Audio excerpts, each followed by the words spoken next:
Feeling Better, a kid's book about therapy by Rachel Rashkin, illustrated by Bonnie Adamson. Read aloud by Big Papa Scott.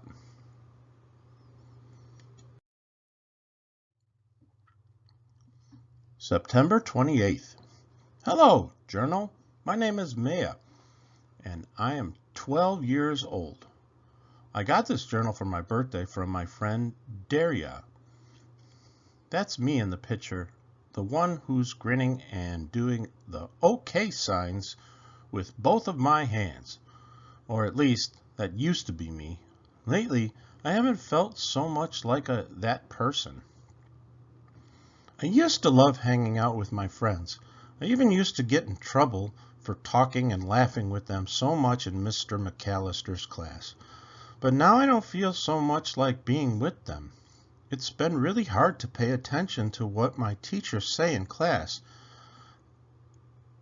ever since I started 6th grade. Most of the time, I just feel like putting my head down on my desk. I don't even care about jumping on the trampoline in PE anymore. You have to understand, I loved the trampoline, but now I feel too tired. Sometimes I feel okay, but mostly I feel grumpy. My stomach hurts and I get headaches way more than I used to. And all the fun things I like to do don't seem to be so fun anymore. Sometimes my friends say I seem different. Once Mr. McAllister said something too, and I was so embarrassed. Daria and Annie are my best friends, and even they say I act weird. They say things like, "You always look so sad. Why don't you ever want to be with us?" I try to pretend that I feel okay, but I feel like crying when they say stuff like that. It made me realize that I do feel sad inside, but I don't understand why, and that is scary. I feel crabby at home too. Today Mom asked if I wanted to help her bake my favorite cookies, peanut butter. But I just wanted to stay in my room. When it was time for soccer practice, I did not want to go, and I told my parents I wanted to quit the team. Then, when Dad told me to do my homework, I got really mad and said things I shouldn't have, and that was just today. Yesterday was a bad day too. My little sister Leah asked me to braid her hair, and I yelled at her in a really nasty voice to go away and leave me alone. She looked at me like I was a monster or something. And after she ran out of my room, I felt like such a jerk. I didn't mean what I said. I act like I want to be alone, and I feel like I want to be alone. But I also feel like I really don't want to be alone at all. I wish someone would help me understand what is going on in my head. I'm scared that I am going to be alone for real and that nobody will ever be able to help me. Dad came into my room last night and said, "Let's have a chat."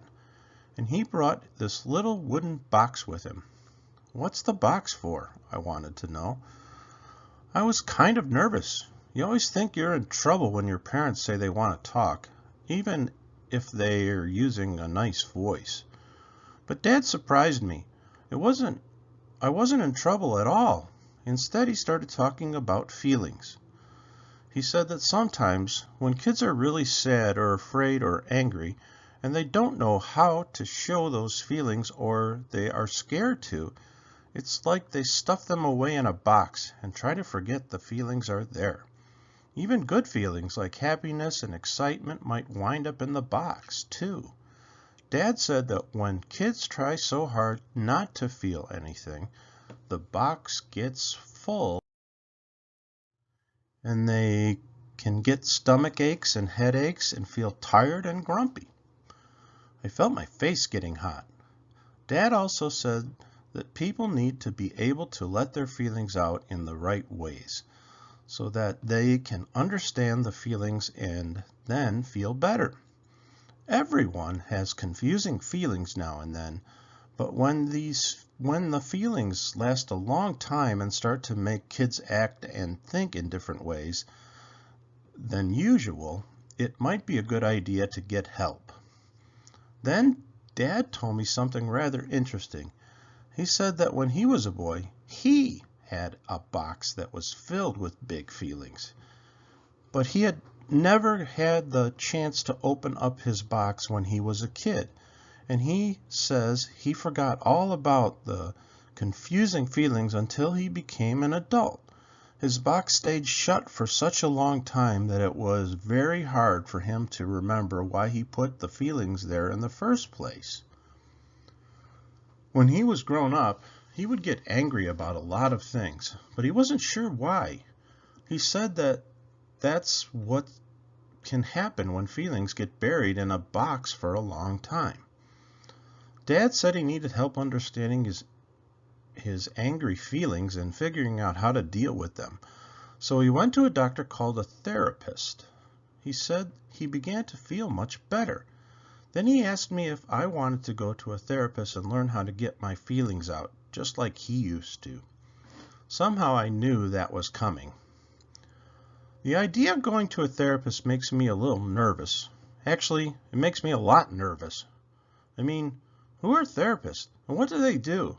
And what would I have to do with one of them?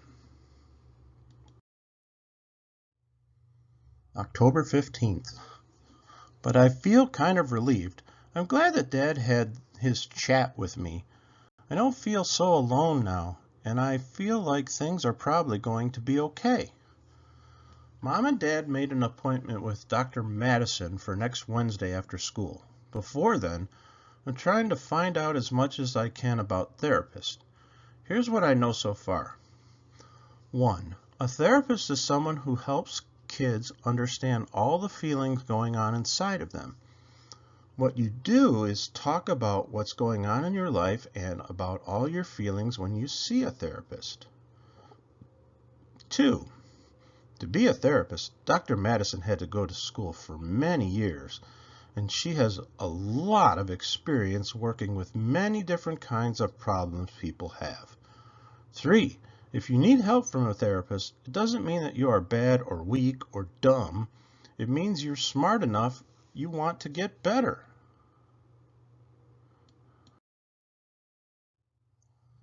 Mom said kids see therapists for all kinds of reasons. She said in a lot of ways it's just the same as needing to see doctors and dentists for ear infections or sprained ankles or cavities. You might need a therapist if you're having trouble at school, if someone you love dies, if you see or hear something terrible happen, or if you get scared at night. Some kids might even see a therapist if they're having a hard time living in a new neighborhood or getting used to a new brother or sister or their grandparents moving in with them. 5. Therapists don't help just kids. They also help moms, dads, and anyone else. There might even be times when a whole family goes to see a therapist together. October 22nd. On Wednesday, when I had my first appointment with Dr. Madison, I was so jumpy. What if she doesn't like me? What if she gets mad at me and tries to make me do things I don't want to do? When Dad took me to Dr. Madison's office, he said the important thing was if I liked her, not if she liked me. He said people might try a couple of different therapists before you find the one that they like. And that's okay. It's important to find just the right person who can help you feel safe and comfortable while you begin to talk about your feelings. Dr. Madison is a woman. Dad asked me if I had any feelings about seeing a man or a woman therapist because I had a choice. I didn't know the answer to that because I was just nervous about the whole idea of seeing any kind of therapist, period. I asked Dad how often I would have to see Dr. Madison, and he said Dr. Madison would decide that with me, if I like her. People might go once or twice a week. and they might need to go just a few times total, or for a few months, or for longer. Everybody's different, and the reasons people go are different. Some reasons don't need much time, and some reasons need lots of time. Probably the biggest thing I wanted to know, though, was if Dad would be with me when I saw the therapist. He said maybe for a few minutes today, but after that, it would be just me and her, unless there was a special reason for him or Mom or anyone else to be there sometime. October 23rd. Dr. Madison had a little waiting room with a pretty couch and a couple of chairs. No one else was there. There was some cool pictures of the ocean on the wall, and there was a little machine making sounds like wind blowing. Dad smiled. He said that when he saw the therapist, they played a radio in the waiting room. It's to make sure that when you're talking to the therapist, no one in the waiting room can hear what you're saying. Then I started feeling totally nervous, and right then is when this lady opened a door and stepped into the room and said, "You must be Maya. I'm Dr. Madison." She looked nice and kind of reminded me of my Aunt Beth, who is my mom's sister and my most favorite relative. I wasn't so scared all of a sudden. She said hello to my dad and asked if he would like to wait while she talked to me, and that she would like to ask him in at the end of our session. So that answered that. Before I had a chance to get really nervous again, Dr. Madison asked me to come in and sit down. She said to make myself comfortable. There were a couple of places to choose from. I picked a cozy-looking couch that had puffy yellow and blue pillows. The first thing she said was that what we talk about in this room is private, just between her and me. It's called confidentiality, and it means I can feel safe telling her anything, like what I dream about at night, what I love and what I hate, or what I wish for, and she won't tell anybody. She did say there might be times, though, when I would want help sharing something important with another adult or kid, and that she would help me find a way to do that. For instance, she said that sometimes if a kid's behavior in school has been difficult than it usually is, the teacher might need to know that the kid is in therapy so the teacher can understand how to help. She also said that even though just about everything you talk about is between you and your therapist, there might be things you talk about that will be too big for both of you to keep private. If other people are hurting you, or if you feel like hurting yourself, part of a therapist's job is to protect you by letting someone else know what is going on so that you stay safe. That doesn't mean she is being a tattletale or breaking the rule of confidentiality. In fact, tell your therapist something that another adult needs to know about. The two of you can talk ahead of time about what it might feel like to have someone else know the information. After all that, Dr. Madison asked me a few questions about school and if I like it, how old am I, and who is in my family, stuff like that.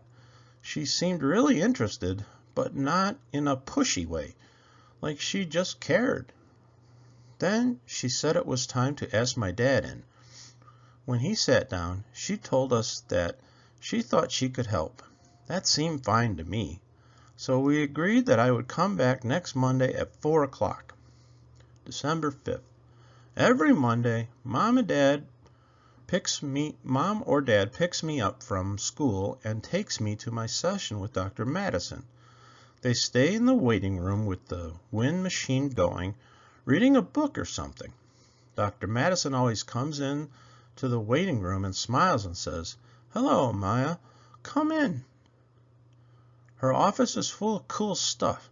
She has fun games and art supplies to make things with.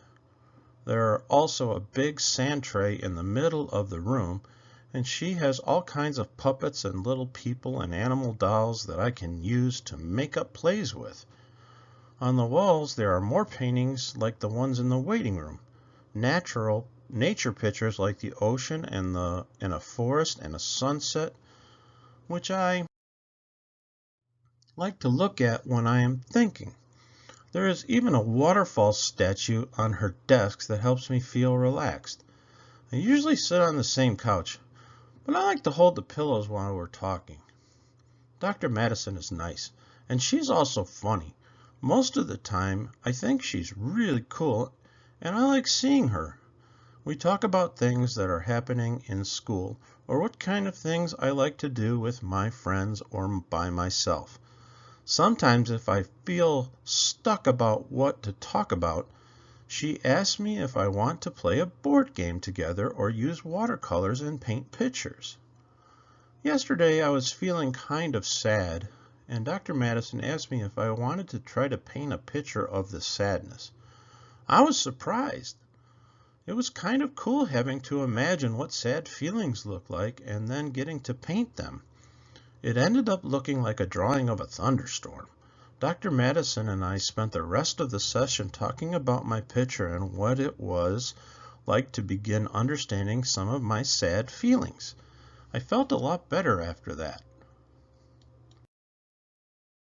January 9th. Therapy is going okay, but there are some Mondays when I feel crabby or had a bad day at school, and I would rather come home and do other things, like play on the computer or practice rollerblading. I don't always feel like smiling or going inside the room with Dr. Madison. Mom says it's okay to feel anxious or grumpy before your session. Dad says that it takes a lot of work to keep your box of feelings shut, and knowing that your therapist will help you open it up can sometimes make you feel nervous or even mad. On those days, my mom and dad usually reminds me how important therapy is and that each time I go, I am getting better. Sometimes I get annoyed when they say that again and again, and I know they are right and that I'm getting better, even when it feels like I'm not. That's the funny thing about being in therapy. You go to help solve your problems and feel better, but sometimes you actually start to feel worse. Mom says that's totally normal to feel really overwhelmed, especially in the beginning, and that learning about your feelings can be kind of like learning to speak a whole new language. That reminded me of when we went to Spain last summer. There were all these new sounds and words around me, and it was really hard to understand what it all meant. But after a while, I could recognize different words. And then I wasn't so afraid to try to speak Spanish myself. I guess that's how therapy is. It seems like everything you're feeling is so hard to understand at first, and it's frustrating when you aren't really sure what the things you're thinking and feeling and sometimes even saying mean. But the more you keep going and talking about your problems, the more you understand them and feel better. I've been thinking about telling one of my friends that I'm in therapy, but I'm kind of nervous about it. Dr. Madison said it's my decision whether or not to tell any of my friends. When kids don't really understand something, they might say mean things, and some kids might have some wrong ideas about what therapy is. January 26th. I did it! I was a little scared to tell anyone at first, but after a while I decided to tell Annie and Daria, so they would understand a little better why I didn't always feel like playing. At first, Annie made a joke about me being crazy. I was kind of hurt and it made me mad, but I remember that Dr. Madison said that kids might not have any idea what therapy was like. So I just said it's not like that and told her what I do with Dr. Madison and how I feel so much better. She was really interested, in a good way. She even said that she wished she could talk to Dr. Madison about a couple of her own problems. I got a big surprise when I told Daria. Her parents were divorced last year, and her dad and brother moved away, so she doesn't see them much at all. Of course, I already knew that. What I didn't know was that she has been seeing a therapist to help her deal with missing them and with being sad and angry about what happened to her family. Also, she said she has a cousin who would get so creeped out by insects that he had a hard time going outside or anything. So his parents took him to see a therapist who taught him all about bugs and even helped him learn to hold one. Yuck! It felt so good to know that I wasn't the only one, and it feels totally great to be able to talk to my friends about therapy, especially one who knows exactly what it's like. February 12th. When I tell Dr. Madison about what's going on, she usually asks me questions about how I feel about this or that. She says she wants us to be able to figure out why I feel so alone sometimes, or tired, or angry. Lots of times I can't think of anything to say, and nothing at all comes out of my mouth. Once I told Dr. Madison I thought this was really boring, and she said if you feel bored during your session, it could mean that you're working especially hard to ignore your feelings. Dad would say you're trying to keep your box of feelings shut tight. She said she can help me understand why I would rather not talk about them. When I don't feel like talking, doing artwork is one good way to help us figure out what's going on inside my head. I use my imagination and I think about what it is I'm feeling and then I draw it.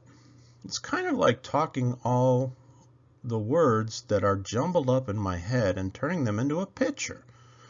Then Dr. Madison and I look at my picture and we talk about how it might be connected to what I'm feeling inside.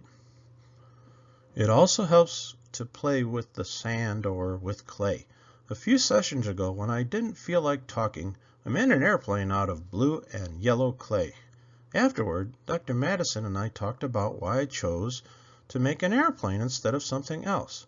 I wasn't sure at first, but then we talked about how some people fly on airplanes when they travel to places.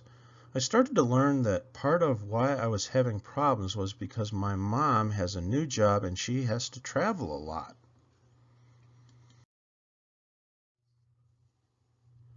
When my therapist and I began to talk about what it felt like when my mom goes away on trips, I started to cry. I was embarrassed to cry in front of her, and I tried hard not to.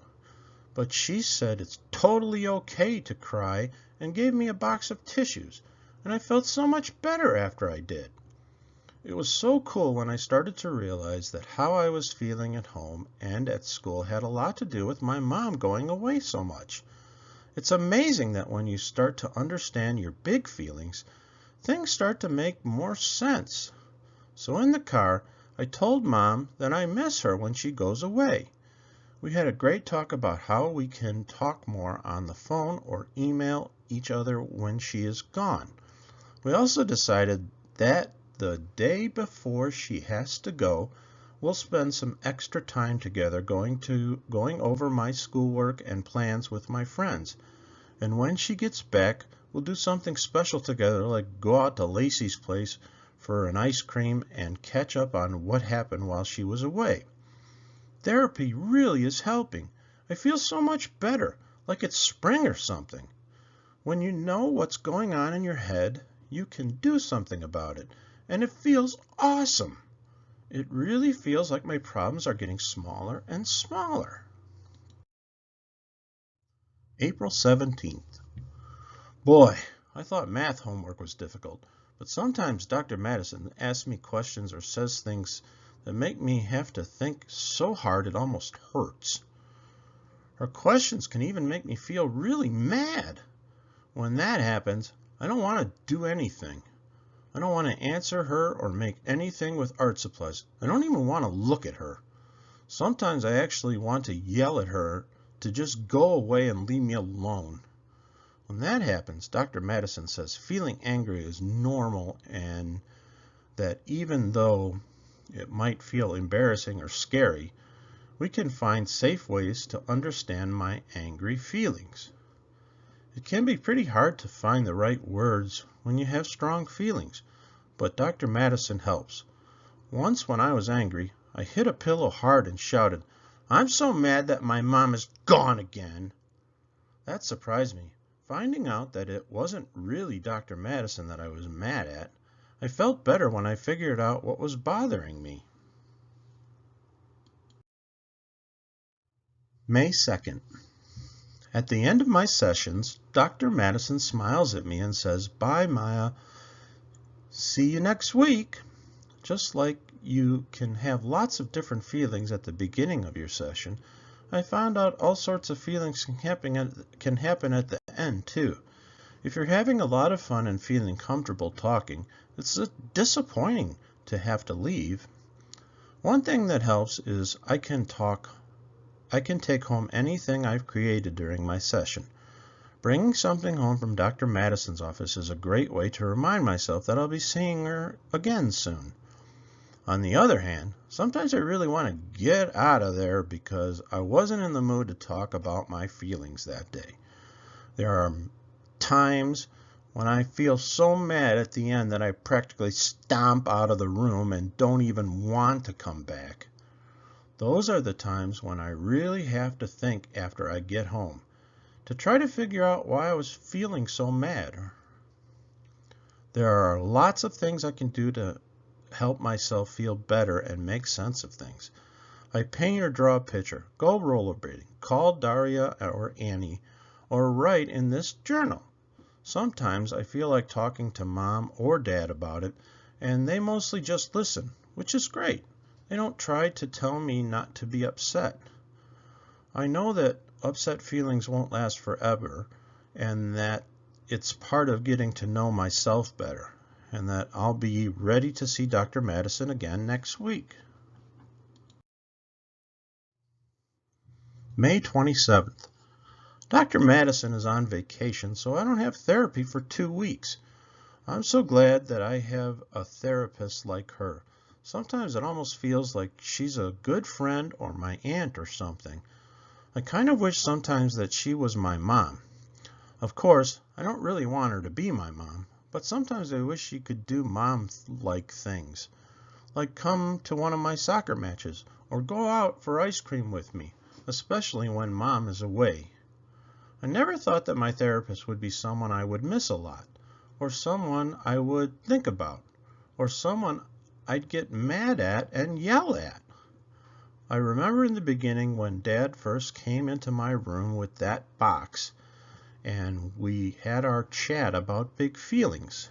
When he mentioned the idea of me seeing a therapist, it was so hard to imagine what it would be like. But now, I wouldn't trade it for anything. Seeing Dr. Madison each week has helped me so much. She doesn't ever yell at me or get mad about stuff, and she doesn't judge me either. I can tell her that I didn't do any of my homework or that I moped around in my room instead of going with Annie and Daria to see a movie. And she doesn't ever criticize me or tell me what she thinks I should have done. Instead, she just talks to me, and she always acts like she really cares about me. It's weird, but with Dr. Madison on vacation now, it kind of makes me miss her in the same ways I miss my mom when she goes away on business trips. At first, when Dr. Madison said she was going to be gone, I felt funny about it. I didn't say anything then, but the next time I saw her, I told her that this reminded me of Mom going away. She said she was really glad that I told her, and she was impressed that I noticed that it reminded me of Mom. That made me think about the talks Mom and I have had and how things have gotten so much better when she has to take a trip. And that made me feel better about Dr. Madison being gone. I can't wait for her to come back. I can't believe I'm in 7th grade and I and that I've been seeing Dr. Madison for almost a year. I asked her when I would stop coming for my sessions, and she said we would decide together when it's time. I've noticed that I haven't been so grumpy for a long time, although I still have some crabby days, but Mom and Dad say that's just normal for everyone. I definitely don't feel so sad or overwhelmed the way I used to. I've found lots of ways to help myself when I'm feeling anxious or afraid or mad. And that used to bother me a lot don't bother me so much. Now that I've figured out why I feel the way I do and how to handle my feelings better. Daria and Annie said it's like the old me is back. That felt great to hear. Too bad Mr. McAllister can't see me now. But I'm still not sure I'm ready for my therapy to end. Dr. Madison says it's okay to feel that way, and that lots of times people don't feel 100% ready. Sometimes you know you're ready, but you just like coming and talking, so you don't want to say goodbye. Lately, we've spent most of our time talking about how much I've learned about myself and the new skills I have for handling big feelings that might come up. It feels terrific knowing that I can handle things so much better on my own now. But it still feels sad that I have to say goodbye to Dr. Madison. Dr. Madison says that all kids need help from their parents and other adults sometimes, and that's fine. She said I may have noticed that adults need help from each other sometimes too. It's all part of being human.